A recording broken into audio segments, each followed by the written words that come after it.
Agora você ouve o Novo Show com André Rodini, aqui na Rádio CNN, a rádio da família.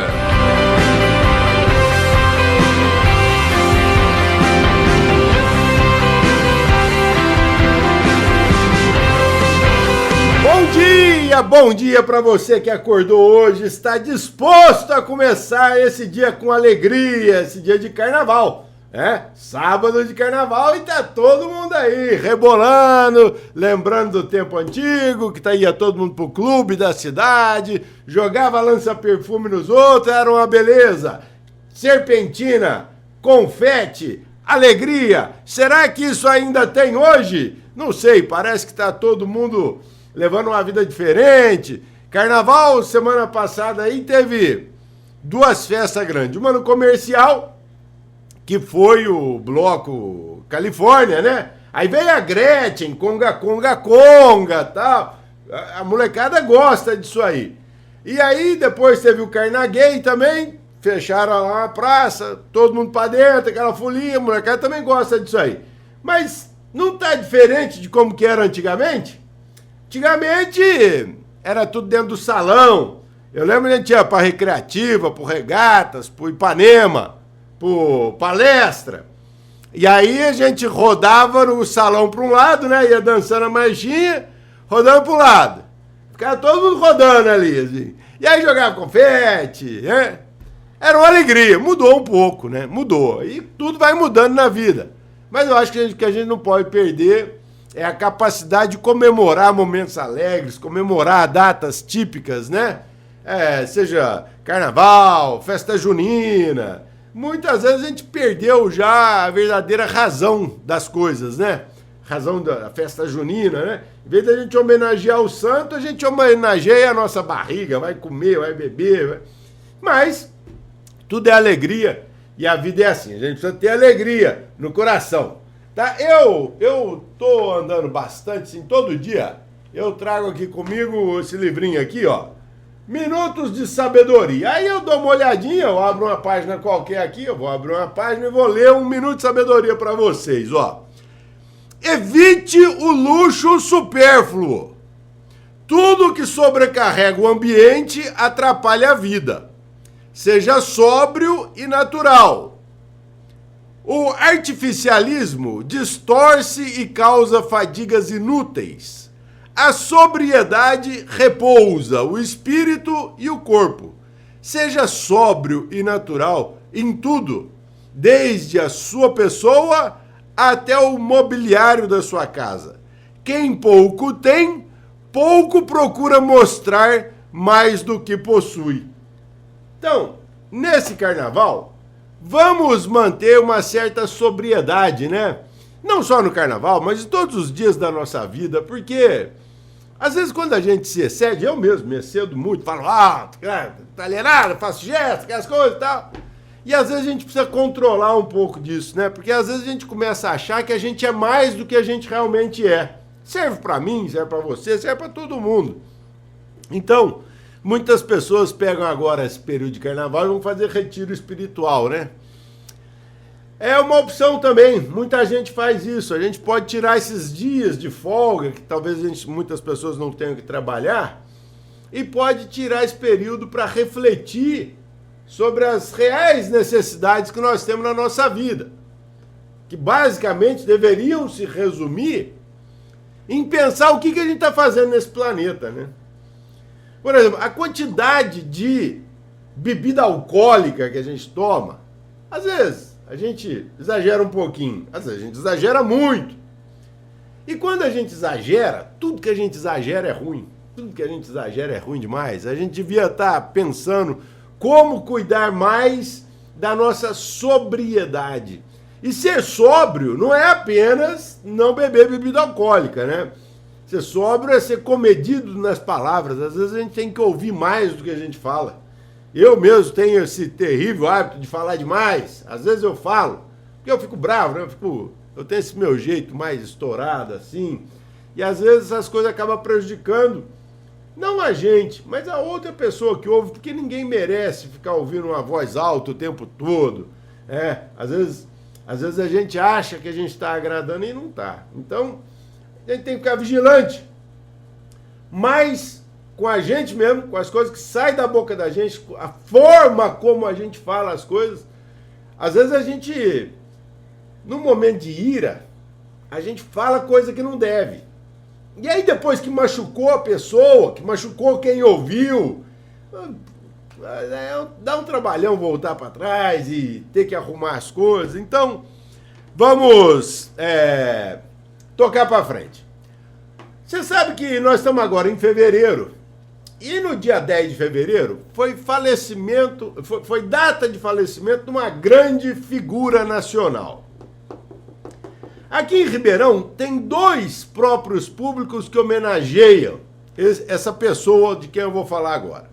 Um era o antigo prédio da prefeitura, o Palácio Rio Branco, e outra a própria Rua Rio Branco, né? Mas você sabe quem que foi Rio Branco? Você sabe quem que foi esse homem, que foi o maior diplomata que o Brasil já teve? O nome dele era José Maria, né? Alusão ao pai e à mãe de Jesus. José Maria da Silva Paranho Júnior. Esse foi conhecido como Barão do Rio Branco. Esse homem era bacharel em Direito, se formou lá no Rio de Janeiro, tá? Depois foi para a Faculdade de Pernambuco, não sei o quê. Mas ele foi o maior diplomata que o Brasil teve. O Brasil hoje tem a fronteira que tem, e vale a pena a gente saber e pensar um pouco a respeito da fronteira do Brasil. O Brasil faz fronteira com 9 países. Quantos países no mundo faz fronteira com 9 países? O Brasil faz. E essas fronteiras foram delimitadas muito no final do século retrasado, final de 1800 e tal, quando o Brasil comprou da Bolívia o estado do Acre. Você sabia que o estado do Acre era a terra boliviana? Então, o que aconteceu lá? Nós vivíamos o boom econômico da borracha, a borracha da seringueira, do látex, né? E esse látex, ele era exportado para o mundo inteiro, né, para fazer pneu. O Henry Ford estava começando lá a indústria automobilística e precisava de borracha para fazer pneu. E nós tínhamos aqui no Brasil a seringueira, que foi inclusive contrabandeada lá para a Malásia, né? E foi um sucesso. A nossa seringueira lá faz da Malásia hoje um dos maiores países produtores de borracha do mundo. Mas tá tudo certo, porque nós também trouxemos o eucalipto da Austrália. Tá tudo certo, porque nós também trouxemos o eucalipto da Austrália, né? E hoje nós somos o maior país produtor de celulose do mundo, graças ao eucalipto. Mas voltando à história da borracha, os nordestinos, aquelas pessoas que moravam no Nordeste, que precisavam ganhar vida, começaram a procurar na Amazônia, nessas frentes de trabalho, uma condição de vida melhor. E começaram a migrar e foram parar no Acre. Imagina naquele tempo o tanto de tempo de viagem que levavam. Era gente morrendo de malária, as dificuldades que tinha na Amazônia, e tem até hoje, mas naquela época era muito maior, porque não tinha avião, não tinha estrada de ferro, não tinha nada, era tudo de barco. E os brasileiros foram se instalando lá no Acre. E coletando borracha, trabalhando. Só que aí os bolivianos falaram, pô, o que esse povo tá fazendo nas nossas terras? Isso aqui é terra da Bolívia. Toca esse povo embora daqui, toca esse povo. Aí ficava aquela discussão, e guerra, e dava tiro pra cá, e dava tiro pra lá. O Barão do Rio Branco, que já era o nosso principal ente de política exterior, política internacional, ele foi conversar com o presidente da Bolívia para negociar, porque, pensa uma coisa que não valia nada naquela época, era a terra na Amazônia, valia nada, porque não tinha gente para ir, não tinha dinheiro para desbravar essas terras. Muito bem. O Barão do Rio Branco chegou e falou assim pro presidente da Bolívia, olha, vamos fazer um bem bolado aí, vai. Essas terras aqui vocês vendem pro Brasil. O Brasil compra. Porque tá cheio de brasileiro aí, né? E o povo não tem mais onde ficar lá no Brasil. Vende pra nós esse pedaço de terra aí. Aí os caras veem, e aí, quanto é que paga? Na época foi 2 milhões de libras esterlinas. Libra esterlina era o dinheiro da Grã-Bretanha, né? Na época lá da Inglaterra. Era o que é hoje o dólar. Na época era a moeda mundial. Nós vamos pagar 2 milhões de libra esterlina, mas nós, em vez de dar dinheiro para vocês, nós vamos construir uma ferrovia. E construíram a ferrovia Madeira-Mamoré. Uma ferrovia. E deram em pagamento para a Bolívia. E tudo bem, aí o Brasil tomou posse da terra, né? Passaram-se os documentos internacionais, o estado do Acre foi anexado ao Brasil, né? E quase todos viveram felizes para sempre, porque na verdade sempre tem quem perde, né? E depois, de presente, o Barão do Rio Branco encaminhou para o presidente da Bolívia 2 cavalos árabes brancos, lindos, maravilhosos. E aí o povo lá da Bolívia fala que deu o Acre para nós hoje, né? Fala que deu o Acre para nós hoje em troco de 2 cavalos. Então, quer dizer, ninguém ficou muito feliz depois, né? Mas negociação feita. Terra demarcada, terra demarcada. Mas não foi só isso que o Barão do Rio Branco fez. Ele criou a política internacional brasileira. E talvez isso é a parte mais importante que nós temos que dizer. O Brasil foi crescendo politicamente de uma forma tão boa que quando foi criada a ONU, lembra, antes da ONU, a ONU veio depois da Segunda Guerra Mundial, certo? Mas antes da ONU tinha a Liga das Nações. Bom, quando foi criada a ONU, o que aconteceu? O Brasil, na pessoa de Oswaldo Aranha, que já era então um grande diplomata brasileiro, abriu o discurso da ONU. E até hoje, a tradição diz que toda a Assembleia Geral da ONU, que é quando reúne todos os países uma vez por ano para decidir o que eles vão fazer, toda a Assembleia Geral da ONU é aberta por um brasileiro. É o Brasil que tem a fala na abertura do Congresso Internacional, da Assembleia Internacional da ONU. Então, meus amigos, o que nós conseguimos ao longo do tempo? O Brasil conseguiu ocupar um espaço na diplomacia internacional muito grande, até 2002. 2002 começou uma avacalhação geral, uma política de privilegiar parceiros, não comerciais, mas políticos. E aí começou a se privilegiar, por exemplo, os países da América do Sul. Não que fosse errado, mas não era o escopo, o objetivo do Brasil. O Brasil deveria manter sempre a neutralidade. O Brasil, desde 1945, né, que mandou os pracinhas lá para a Itália, tudo, o Brasil nunca se envolveu em guerra. Então o Brasil era sempre chamado para mediar conflitos, porque o Brasil era um país... tipo aquele amigão da família que não se indispõe com ninguém, que não briga com ninguém. Muito bem.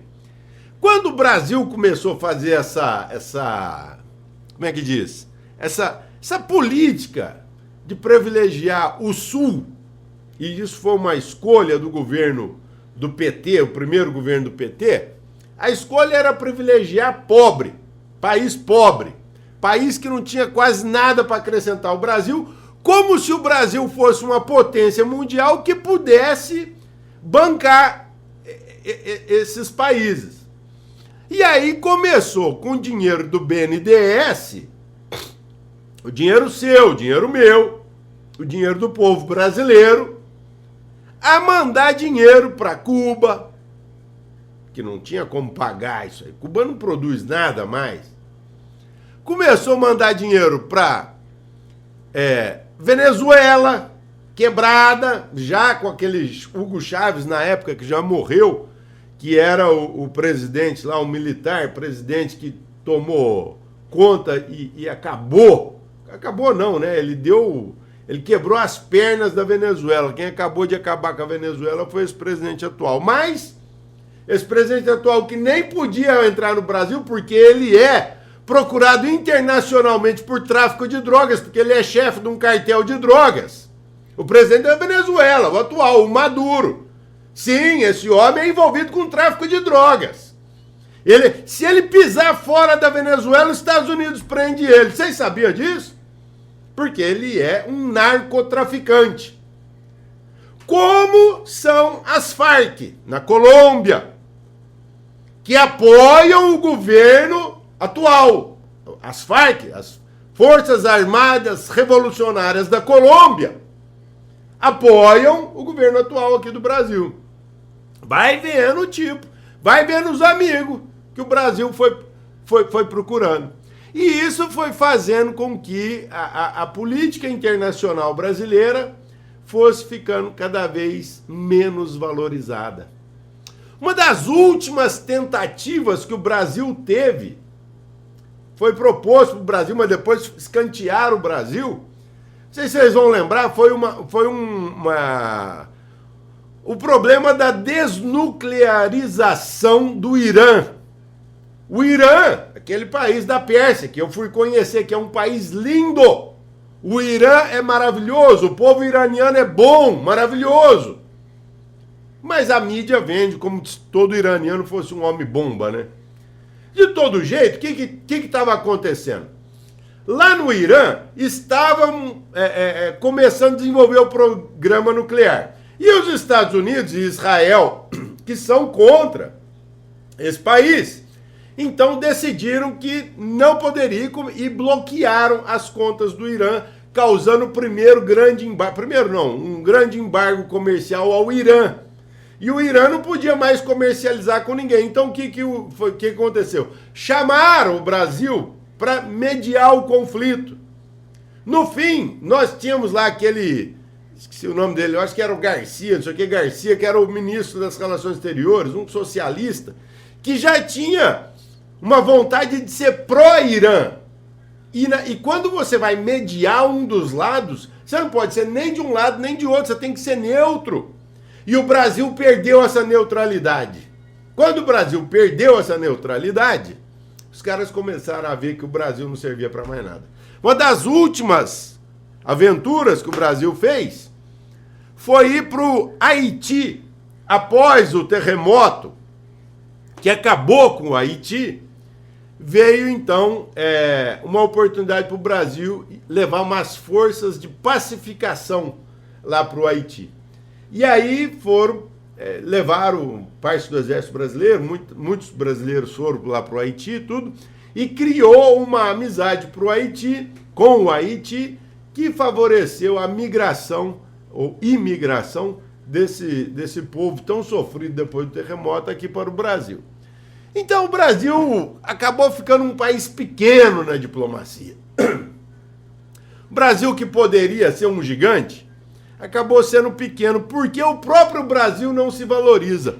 Uma vez foi perguntado lá, não sei se vocês sabem, nós temos uma indicação muito forte para o Prêmio Nobel da Paz, que é o senhor Alisson Paulinelli. O Alisson Paulinelli foi secretário e ministro de Agricultura do Brasil, lá na década de 70, um revolucionário. Ele que criou as Embrapas no Brasil, que puderam ser laboratório para todo tipo de desenvolvimento agrícola e pecuário nesse país nosso. Ele que criou o negócio de calcarear o cerrado, quer dizer, colocar calcário no solo que era ácido, porque solo ácido não produz alimento. Mas, lá, com correção do calcário, o solo fica básico e aí sim pode produzir alimentos. E o Brasil se tornou a maior potência agrícola do mundo. Então o Alisson Paulinelli foi indicado para o Prêmio Nobel da Paz. Ele tem uma frase, gente, olha que frase maravilhosa. Como que você promove a paz, né? Às vezes a gente quer saber como que se promove a paz. O Alisson fala assim: quem está com a barriga cheia não quer guerra com ninguém. Então, nós temos que produzir alimentos, nós temos que valorizar o homem do campo, nós temos que valorizar aquele que gera e produz alimento, que distribui, que transporta, que coloca no supermercado para você se alimentar. Então, o Alisson Paulinelli foi indicado o ano passado, perdeu e foi reindicado agora de novo. Mas aí o que eu quero dizer? Uma vez, uma comissão lá comissão de Prêmio Nobel lá do Brasil estavam lá no jantar lá com aquele pessoal lá da Noruega, né? Porque é o Prêmio Nobel. Sabe por que chama Nobel? A pessoa que chamava Nobel, ele foi o cara que inventou a dinamite, o explosivo dinamite. E ele ficou muito rico, né? Imagina a pessoa inventar um negócio de dinamite, explodir pedreira, fazer guerra, você vendeu, surdo, ficou muito rico. E aí ele resolveu que parte desse dinheiro dele, todo ano ele doaria $1 milhão para a pessoa que fosse melhor naquela atividade dela. Então, matemática. Se alguém desenvolveu uma teoria nova de matemática, resolveu um grande problema, esse já pode ganhar um prêmio Nobel. Química, medicina, literatura, né? Paz. Tudo bem. Aí eles estavam reunidos lá em Oslo, na Noruega, e entre uma vodka e outra, que a turma toma uma manguacinha lá na hora do jantar, eles falaram assim: mas por que o Brasil nunca ganhou um prêmio Nobel? Nunca o Brasil ganhou. A Argentina já ganhou 5 prêmios Nobel. O Brasil nunca ganhou. Por quê? Eles falaram: sabe por quê? Porque o Brasil destrói a reputação dos seus heróis. E isso é uma realidade. O brasileiro, eu não sei por que nós temos essa mania de destruir reputações. E às vezes o cientista, o artista, aquele que produziu uma coisa maravilhosa, ele não vai ganhar o prêmio porque os nossos patriotas aqui acabam destruindo a imagem. Patriota entre aspas, né? Porque na verdade são todos ideólogos, são todos está todo mundo hoje trabalhando por uma ideologia. Então, o que eu queria dizer para os senhores? O Brasil destrói reputações, destrói os seus heróis. O Pelé mesmo, que é uma pessoa mais expoente do que o Pelé, bastou o Pelé morrer, aí eu dizem: porque é a filha dele, porque não sei o quê, porque... Gente, quem que não tem problema particular nessa vida? Quem que não tem uma história para superar na vida? E em vez de você focar no talento, naquela coisa boa que fez a pessoa chegar onde ela chegou, na genialidade do atleta, o que você faz? Você quer destruir ele na vida pessoal dele. Pra que isso? Por isso que o Brasil, você pega a cédulas de dinheiro do Brasil, tem a figura da República. De um lado e do outro lado tem um bicho. Não tem um herói brasileiro mais nas cédulas. Não tem um Ayrton Senna numa cédula de R$10 ou de R$20, ou sei lá de quanto, para homenagear uma pessoa como desse estirpe. Irmã Dulce. Nós não temos uma cédula de dinheiro para falar da Irmã Dulce, do Chico Xavier. De pessoas que transformaram vidas no Brasil. Sabe por quê? Porque o Brasil não valoriza os seus heróis. E eu estou contando tudo isso porque eu estava contando do Barão do Rio Branco, que foi uma figura ímpar na diplomacia do Brasil. Então, o que nós devemos fazer, meus amigos? O que eu penso que é o certo? Que uma nação precisa ter heróis, mas heróis de verdade. Não figuras políticas populistas nefastas, que só atrapalham a vida do brasileiro, que só pensam no seu próprio grupo e na sua própria reeleição. Nós precisamos ter pessoas que valorizem a vida, que valorizem a espiritualidade, que cuidem das pessoas. E quantos nós temos? Vocês lembram que eu fazia aquele programa de levar as pessoas lá para Franca, para ir lá no IMA, para passar por processo de cirurgia espírita, tudo? O que aconteceu com o IMA?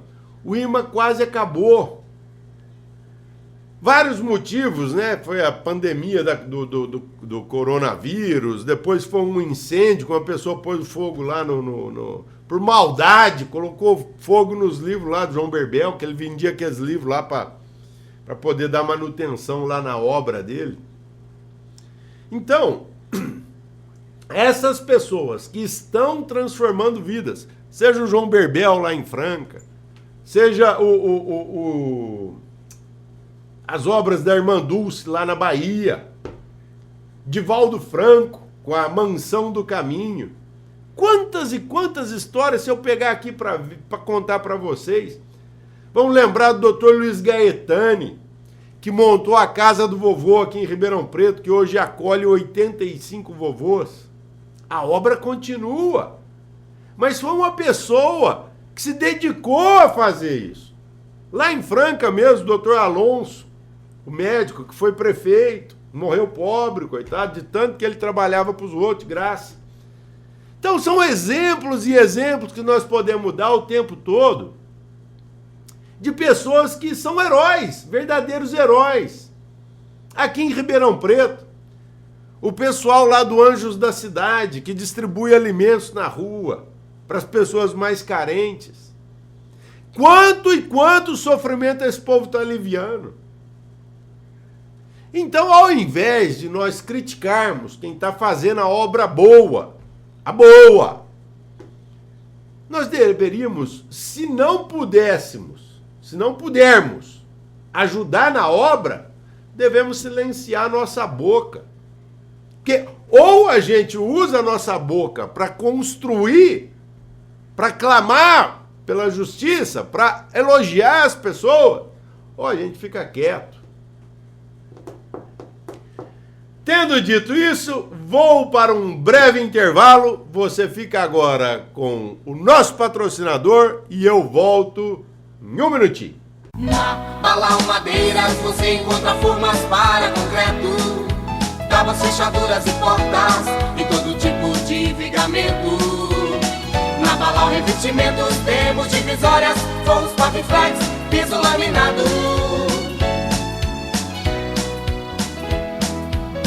Balão Madeiras e Balão Revestimentos, tudo para a sua construção, do início ao acabamento. Balão! Estamos de volta então nós estávamos falando dos nossos heróis, né? Mas eu também preciso falar de uma situação que me comoveu muito quando eu li uma notícia essa semana de um menino que não nasceu. Ele foi carinhosamente apelidado de Daniel. Daniel estava na barriga de sua mãe, lá no Canadá, em Montreal. E com 38 semanas é época de nascer, tá todo formado já, vivo, com saúde. A mãe decidiu abortar a criança. Com 38 semanas. Quer dizer, passou a gestação inteira para matar o filho nas vésperas dele nascer. Muito bem, a vontade da mãe é uma coisa que às vezes a gente não pode discutir, porque né, a mãe ela está num estado emocional muito difícil. Mas e os médicos? Porque o aborto, lá no Canadá, em Montreal, é uma ferramenta comum de interrupção de gravidez, interrupção de vida. Tudo bem. A história desse menino vazou por um funcionário lá da clínica, lá do hospital, e caiu na Associação Pró-Vida lá do Canadá, Associação Anti-Aborto, que começou a se organizar para impedir que esse assassinato acontecesse. Aí, algumas famílias começaram a aparecer para adotar a criança. Não, nasce a criança e nós vamos adotar a criança e resolve o problema, não precisa matar. Porém, os médicos dessa instituição, médicos, eu posso chamar esses monstros de médico, estavam discutindo o procedimento para abortar uma criança viva. Criança, não é mais feto, gente. Nós estamos falando de 38 semanas. A criança já está com o pulmãozinho pronto, coração batendo, olhos, unha nos dedinhos das mãos e dos pés. E aí, essa organização do crime, essa organização do assassinato, decide então aplicar uma injeção letal no feto, na criança, no bebê que estava na barriga da mãe, para que ele morresse dentro da barriga e que fosse constatado um parto de criança natimorta. É o nome que se dá para quando a criança nasce morta, né? Esse assunto comoveu provavelmente toda a comunidade internacional, a comunidade canadense. Esse assunto veio parar na minha lista de matérias que eu leio e nos faz refletir. Nos faz refletir sobre a vida, né? Nos faz refletir sobre o que nós estamos fazendo aqui com esse rótulo de humanidade. Humanidade, o que seria a humanidade? Como que nós podemos destruir uma vida, ou milhares de vidas, né? Porque nessa clínica aí de aborto apareceu esse caso do Daniel, mas já haviam sido feitos 300 procedimentos desse tipo no ano passado. E nos faz pensar, qual o direito que nós temos, não de interromper a vida dentro do ventre, mas de brincarmos de Deus. Os médicos, né? Dizem que médicos se acham deuses, alguns, né? Outros não, mas de toda forma. Como que nós podemos tocar para frente uma civilização que se propõe a destruir seus filhos? Seja pela morte, seja pelo abandono intelectual, moral, material, que nós estamos fazendo com as crianças do nosso Brasil. Crianças que estão saindo da escola sem saber ler e escrever. Pais que acham que é responsabilidade do professor educar seus filhos. Pais que deixam os filhos sozinhos em casa à noite, crianças pequenas, para ir para farra. E isso tem acontecido cada vez mais. Os pais querem ir se divertir, às vezes nem tem pai e mãe, uma família constituída de pai e mãe, às vezes é só a mãe, ou às vezes é só o pai, e a criança pequena. E essa mãe ou pai vai para gandaia à noite e deixa as crianças lá. Quantos e quantos casos desses que a gente já conhece? Aquele menininho que foi abandonado aqui aqui em Ribeirão Preto, que quase chegou na Anhanguera andando a pé, menino de 2 aninhos, que o conselho tutelar pegou, porque não tinha condição, o menino estava abandonado com 2 anos de idade, a mãe tinha ido para farra e a criança estava andando a pé perdida pela rua. 2 anos de idade. Então, você começa a matar dentro da barriga. Se dentro da barriga escapa, vem para a vida, você começa a destruir toda a dignidade dessa criança. Seja ou por uma falta de assistência material, falta de assistência espiritual, moral, de educação, da assistência educacional. Então a gente fica pensando aonde a gente quer chegar com a nossa vida, a vida das pessoas que a gente ama. O que nós queremos enquanto seres humanos? Acho que essa pergunta a gente deve se fazer todos os dias. Você vai chegar no fim da sua vida agora, você vai ter que prestar conta, não tem jeito. Se você não prestar conta para a sua consciência, que talvez, e se você não tiver consciência, melhor. Porque você não tendo consciência, você não sabe o tanto que você precisa evoluir. Mas se você tiver um pingo de consciência, é a hora que você colocar a mão na sua cabeça. Você vai chegar do outro lado e vai falar: cheguei, e agora?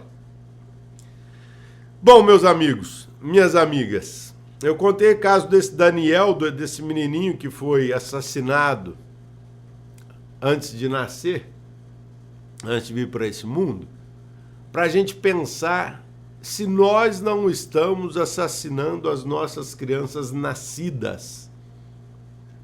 A criança, na primeira infância, ela é pura inocência. Não existe maldade numa criança. Uma criança que nasceu. A criança aprende a maldade sendo vítima dessa maldade. Então eu faço um convite para todos nós que estamos agora no sábado de carnaval, que nós façamos orações por esses pais e mães que vão sair à farra deixando as crianças em casa.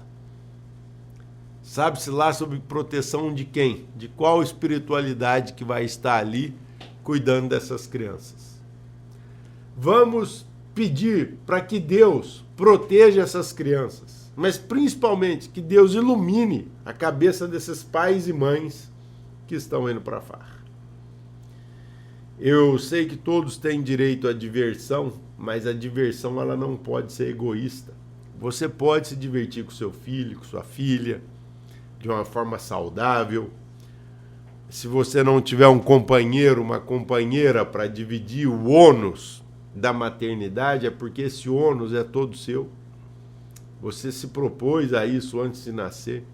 E se isso tudo está acontecendo na sua vida, tudo tem um propósito. A gente tem que aceitar os desígnios de Deus, as propostas que Deus nos deu para nós evoluirmos enquanto pessoas, enquanto seres humanos. Então, nesse carnaval, tudo é alegria, mas principalmente a alegria de viver. Ela não pode interromper uma vida, ela não pode interromper uma esperança. Seja você esse agente de transformação, ainda que com uma oração.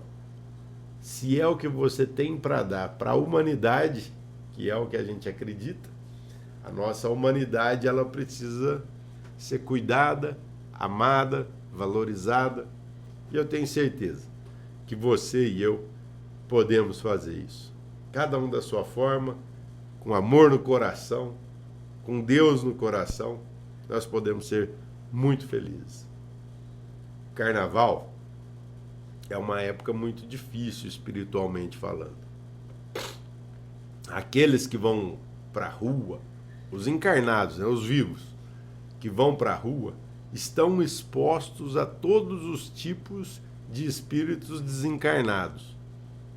Aqueles que são viciados na matéria, que querem o álcool, a bebida, o sexo, esses espíritos vão te encontrar e vão te ajudar a ajudá-los a se divertirem mais. Só que essa diversão é falsa.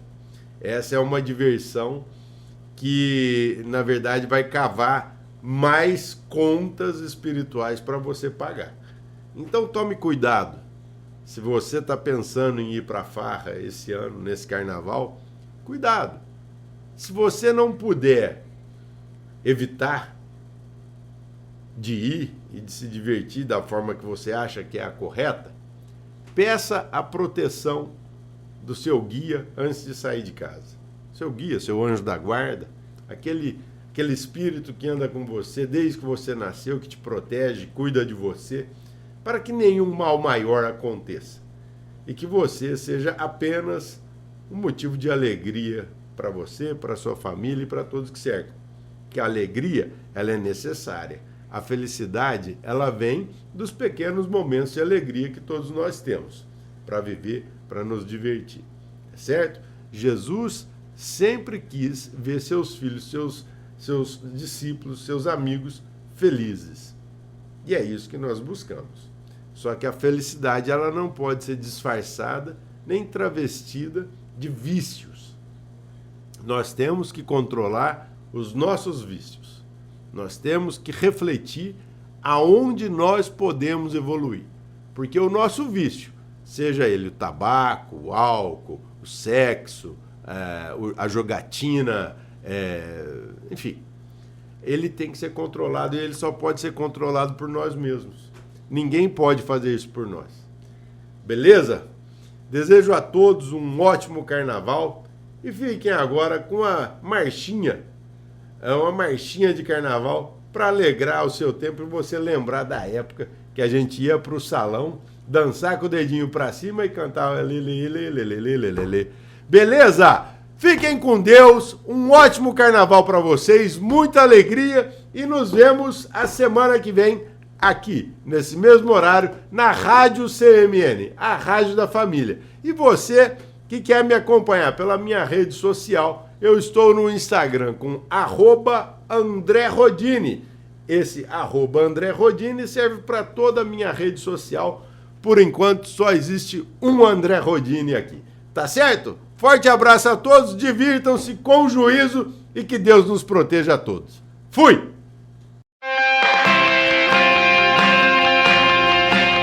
E aqui, semana que vem de volta no mesmo horário com o novo show André Rodini.